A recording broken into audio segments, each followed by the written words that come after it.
Aujourd'hui, nous allons parler de la configuration de base. Donc, je suis déjà sur un compte configuré, mais on va aller voir comment aller configurer un compte. Donc, pour commencer, on va aller sur les préférences. Donc, on clique ici sur Préférences, et nous sommes dans les préférences. Généralement, on commence la configuration par en passant chacune des boîtes dans la liste de préférences. Donc, on va commencer par Général. Dans le général, c'est là qu'on voit le nom de la compagnie, la fiche de la compagnie, le logo de la compagnie, le fuseau horaire pour lequel vous voulez, dans lequel la compagnie est, et les congés fériés. Donc, si vous êtes les congés fériés qui sont par l'État sont déjà mis. Et ici, j'ai rajouté les congés fériés pour, disons, les congés d'hiver du 24 décembre au 8 janvier. Donc, on peut aller rajouter les congés fériés. Les congés fériés sont utilisés dans l'horaire de production pour marquer les jours qui sont en congé. Donc ça, c'était les préférences générales, assez simple, assez facile. Le logo, si vous avez des problèmes avec le logo, utilisez un logo JPEG avec un fond blanc, c'est la meilleure manière pour tous les logos. Format d'impression, donc ça, c'est les formats qui sont utilisés pour imprimer et les soumissions, les bons de travail, les bons de commande, les factures, les états de compte, et aussi les emails qui sont envoyés. Pour chacun des deux, les formats d'email et le design d'impression, on a deux types d'entête, de format possible. Donc, on a le format classique avec le logo en en-tête et le texte avec le logo en pied de page qui ressemble plus à un email normal avec une signature. Dans les deux cas, je vous conseille d'essayer. Vous pouvez juste choisir et aller vous envoyer un email. Vous allez voir à quoi ça ressemble. Pareil pour le design d'impression avec le format classique et le format moderne. Le format classique et l'adresse, le logo en en-tête, l'adresse, les informations du client, et après ça, on a la description de la soumission ou du bon de travail, comme ça, un par-dessus l'autre. Tandis que le moderne, il y a l'adresse et les informations du client sont sur le côté à gauche, et l'information est plus sur le côté. Donc, ça permet de vous distinguer si vous préférez un ou l'autre. Pareil, ici avec les formats d'impression, on peut aller en rajouter plusieurs. Donc, si vous voulez avoir quelque chose comme ici, on met toujours la soumission et la soumission détaillée. Donc ça vient par défaut. Donc, dans la soumission, on a la possibilité d'avoir un nom de document, le titre du document, si on n'appelle pas ça une soumission, on appelle ça un devis. Vous pouvez changer ça si ça vous tente. Après ça, on a la même chose ici dans banderole. On peut mettre une banderole différente pour la soumission que pour le bon de travail ou des choses une banderole différente pour la facture. Donc la banderole, il faut respecter le format d'image de 3400 par 600 pixels en JPEG. Donc à partir du moment où vous avez ça, vous pouvez écrire ce que vous voulez, mettre les logos que vous voulez à l'intérieur de ces banderoles-là. Et ça, c'est pareil pour tous les formats d'impression. Vous pouvez les changer pour chacun. On a ici possibilité de changer les textes ici, des descriptions des sections, et dire si on veut ou non telle section. Fait que si on veut pas avoir d'images, si on veut pas avoir les sections d'images, on enlève les sections d'images, pareil pour les termes et conditions. Et la facture, excusez-moi, la soumission normale de base ne vient pas avec en affichant toute la main-d'œuvre, tous les matériaux. Donc, vous n'avez pas à vous en faire, mais si vous choisissez la soumission détaillée, tout est sélectionné ici pour afficher tout ce qui est important. Donc ça, on peut le faire pour chacun. On peut en avoir. La plupart en ont juste un, mais vous pouvez le changer si vous voulez avoir d'autres formats. CRM, en fait, CRM, ça veut juste dire Customer Relationship Management, mais en français, ça veut dire c'est les contacts, les clients et les immeubles. Donc, c'est juste les informations nécessaires pour ces fonctionnalités-là. Donc, les types de garanties, on peut en rajouter. Fait que ça, c'est vraiment juste un nom de garantie. Donc, une garantie maison, une garantie du manufacturier ou des choses comme ça, qui vont être possibles d'aller rajouter par après sur les immeubles pour garantir nos travaux, pour avoir une trace de la garantie. L'appellation, par défaut, on a madame et monsieur. Vous pouvez rajouter, donc comme ça permet, quand on a des noms spéciaux, ça permet de savoir si c'est un gars ou une fille. Des fois, ça règle pas mal de problèmes. Euh, donc, après ça, ici, c'est là qu'on voit tous les usagers, dans Usagers.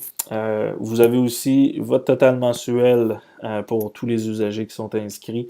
Donc, on a toujours combien ça va coûter à la fin. Petite note ici, si vous voulez enlever un usager, donc vous voulez plus qu'il y ait accès, on fait juste cliquer sur suspendre accès ici et l'usager va être suspendu, il n'y aura plus accès. Pareil, si un usager a perdu son mot de passe, on peut aller cliquer ici et aller changer son mot de passe directement. Donc, il y a possibilité de faire ça. Il y a possibilité aussi de changer l'usager de chantier à usager complet et vice-versa. Donc ça permet, quand on a un usager chantier, comme le cas ici, on n'a pas de rôle, mais quand on a un usager, complet, ben là on peut choisir les rôles. Donc ça c'est la différence entre chacun. Il y a, si vous voulez savoir qu'est-ce qu'il y en est par rapport au rôle, qu'est-ce que ça fait, vous pouvez aller voir l'article de support en cliquant sur le lien ici. Ça va vous amener sur une page de support qui va vous décrire tout ce que les rôles peuvent faire ou ne peuvent pas faire. Donc, une petite lecture pour vous. Donc, ça, c'était les usagers. Maintenant, on peut aller. L'information de paiement, ça, c'est quand vous avez une information de paiement, quand vous avez votre carte de crédit, vous pouvez aller la mettre à jour à partir de là. Donc, il n'y a pas de problème. Je ne vais pas pour le moment. Après ça, dans le projet, on a de l'information générale pour les projets. Prochain numéro de projet, bien important ici, les numéros doivent être uniques, fait que le prochain numéro doit être aussi unique. Donc, généralement, on change ça peut-être une fois par année, là, disons qu'on commence nos numéros de projet avec 2016, quelque chose. Gabarit de demande, fait que ça c'est quand on est sur le projet, on peut avoir un gabarit de demande quand on crée un nouveau projet. Donc je m'en vais créer un nouveau projet ici. C'est le gabarit qui est utilisé pour la demande qui est ici.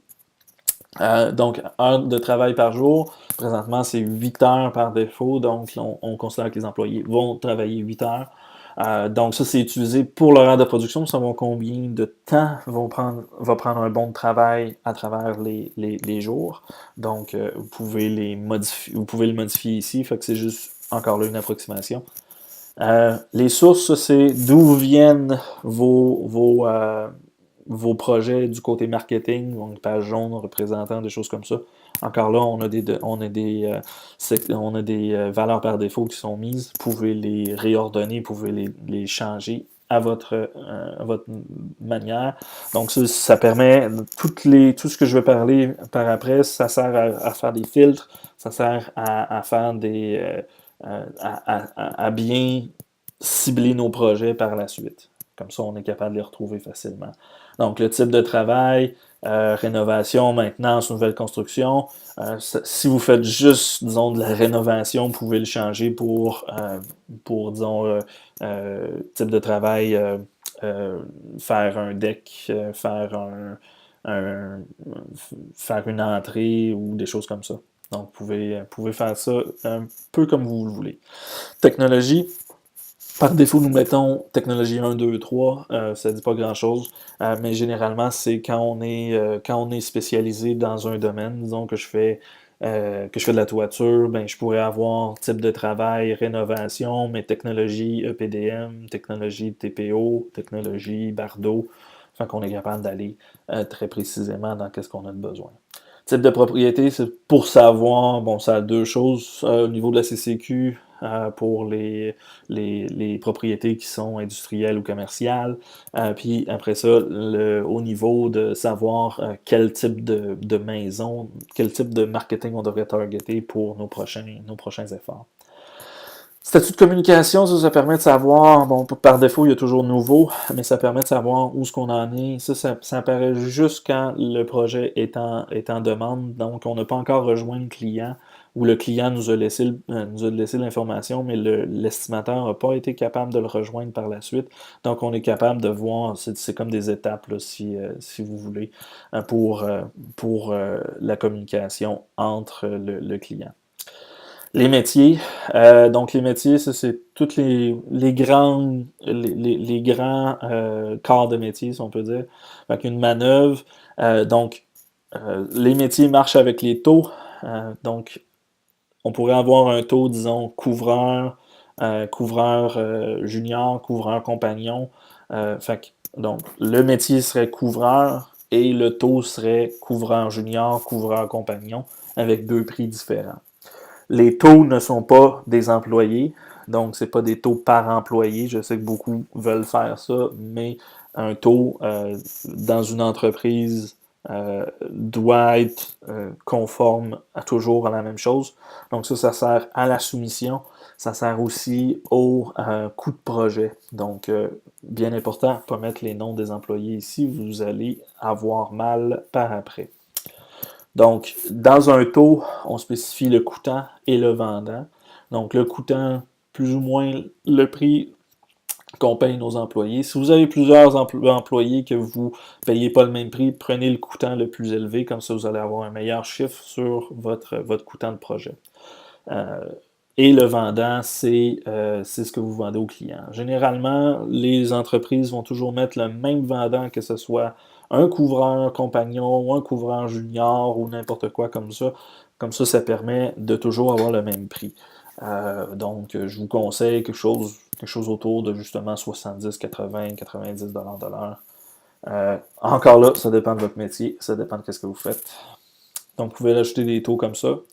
Bien important, pas les noms des employés. Les unités, ça c'est des unités qui sont utilisées pour les matériaux. Donc, on en met plein par défaut. Ça devrait couvrir la plupart des unités. Donc, ça, c'est assez simple à comprendre. Et finalement, les variables de calcul des matériaux, ça sert aux assemblages. Si vous avez des questions sur les assemblages, parlez à votre coach. Comme ça, vous allez pouvoir regarder là, avec nous comment faire une intégration de vos calculs d'assemblage de la meilleure manière possible à travers le logiciel. Et ça fait partie des variables de calcul. Mais par défaut, on met la surface longueur et comme ça, on est capable de couvrir tout. Donc, si je retourne aux préférences, après ça, on est rendu aux préférences de soumission. Donc, les préférences de soumission, encore là, on a le prochain numéro de soumission, le gabarit d'email de soumission. Dans le gabarit d'email de soumission, il y a des petits trucs magiques.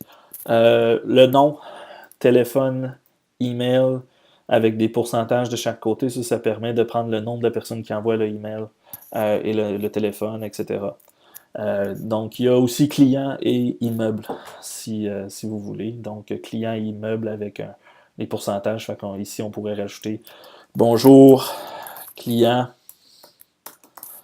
Oups, comme ça, bonjour client. Comme ça, on est capable. Comme ça fait bonjour, je sais pas, Jasmine Rompré. Donc, on est capable de faire ça. Et ça c'est quand on envoie le email par défaut, ça va arriver. On n'a pas besoin de le rattraper à chaque fois. Après ça, rappel de soumission. Fait que ça, c'est pour envoyer des emails en rappel. Le système va envoyer des emails selon le nombre de jours que vous avez mis dans le premier, second, troisième rappel. Fait que ça va envoyer un email à cette fréquence-là. Fait qu'après 3 jours, après 14 jours, après 30 jours.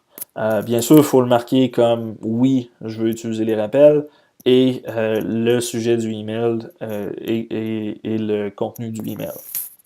Encore là, ici, les pourcentages, non et tout ça, ça ne marche pas parce que c'est un email automatisé. Il n'y a pas une personne en particulier qui envoie le email. Après ça, après 3 rappels, il y a toujours 3 rappels.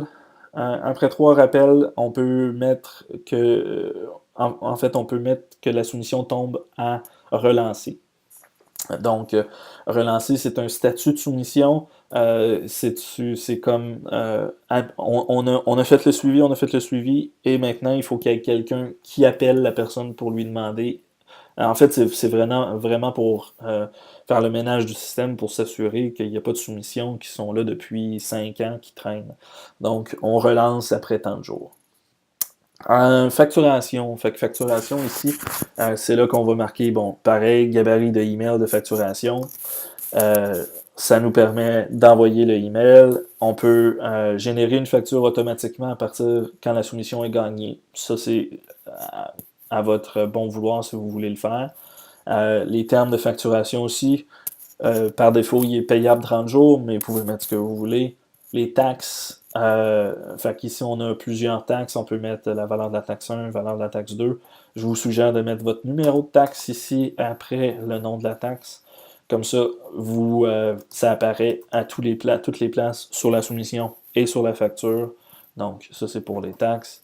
Euh, Après ça, je vais regarder les matériaux. Les matériaux, vous pouvez les ajouter pendant que vous faites votre soumission. Vous pouvez toujours ajouter un nouveau matériau ou vous pouvez les importer directement avec le bouton import ici pour importer la soumission, pas la soumission, mais les matériaux de votre liste de prix.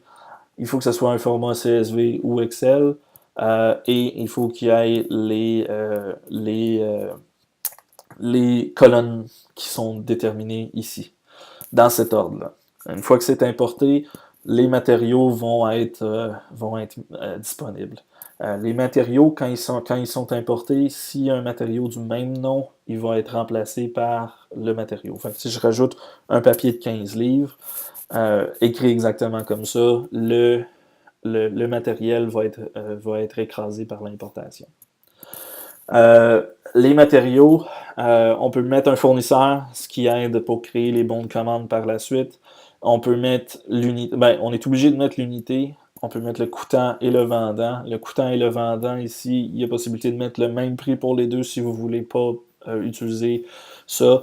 Le logiciel, par contre, prend en compte que vous avez toujours un vendant qui est différent du coûtant quand vous calculez les coûts de travaux. Après ça, les variables de calcul, ça sert à créer nos assemblages. Encore là, appelez votre coach pour avoir un coaching là-dessus. Donc ça, c'est pour les matériaux. Vous avez une liste, vous pouvez la filtrer, vous pouvez en rajouter comme vous voulez et vous pouvez faire le ménage quand vous avez besoin de faire le ménage. Finalement, on a les assemblages. Pas finalement, mais on a les assemblages. Encore là, les assemblages, c'est quelque chose qui est quand même assez compliqué à expliquer comme ça. J'ai une vidéo juste pour les assemblages. Vous pouvez le regarder. Encore là, si vous avez des problèmes, appelez votre coach. Il va vous faciliter la tâche avec une formule d'intégration. Donc ici, pour de la peinture, pour peinturer une pièce, combien ça prend? Fait que là, on rentre les longueurs, largeur de la pièce, quel type de peinture au plafond, combien de couches que je veux. Puis après ça, on calcule la couverture de tout ça, puis combien de gallons ça nous prend pour faire le plafond, puis combien de gallons ça nous prend pour faire la peinture normale, et on sort le nombre de gallons. Donc, c'est loin d'être quelque chose de compliqué, mais il faut savoir comment ça marche. Donc, ça, c'est les assemblages. Les assemblages sont utilisés dans les soumissions pour créer notre liste de matériel qu'on a besoin pour notre soumission. Après ça, gabarit de soumission qui sont différents des assemblages. Les gabarits de soumission, eux, ils permettent d'aller rapidement créer une soumission. Donc, vous avez quelque chose qui arrive toujours la même affaire, répétitif. Donc, dans le cas ici, j'ai un gabarit pour du bardeau. C'est répétitif, c'est toujours la même chose que j'ai à faire. J'ai peut-être des petites valeurs comme enlever 1, 2 ou 3 couches de toiture existantes. Donc, ça ici, c'est des choix que je choisis à l'intérieur, plus ou moins. Et donc, je suis capable de tout définir mes travaux.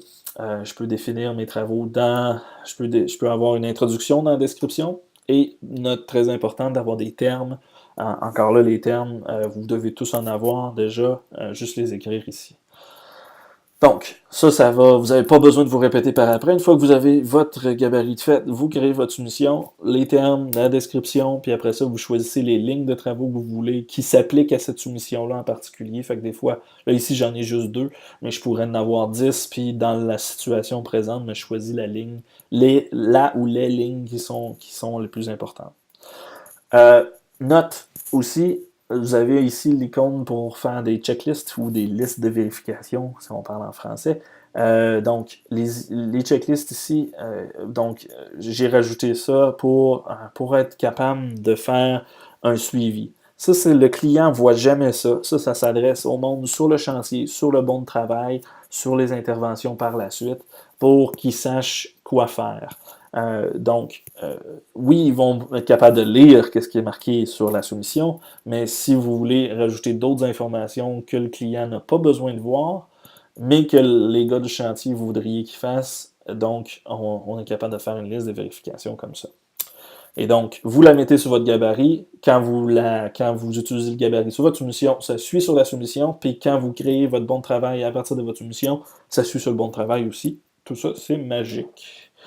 Donc, ça, c'était les gabarits de soumission. Et maintenant, les listes de vérification, ce que je vous ai dit, c'était les checklists. Donc, les checklists, donc j'en ai juste une ici, fermeture de projet. Donc, ça, c'est vraiment utilisé comme gabarit parce que quand je crée une checklist, quand je m'en vais, disons, dans mon gabarit de soumission, puis je veux aller rajouter un item, mais je peux aller je peux aller copier d'un gabarit. Donc ici, j'ai mon gabarit fermeture de projet, donc je peux aller copier à partir de là toutes mes checklists.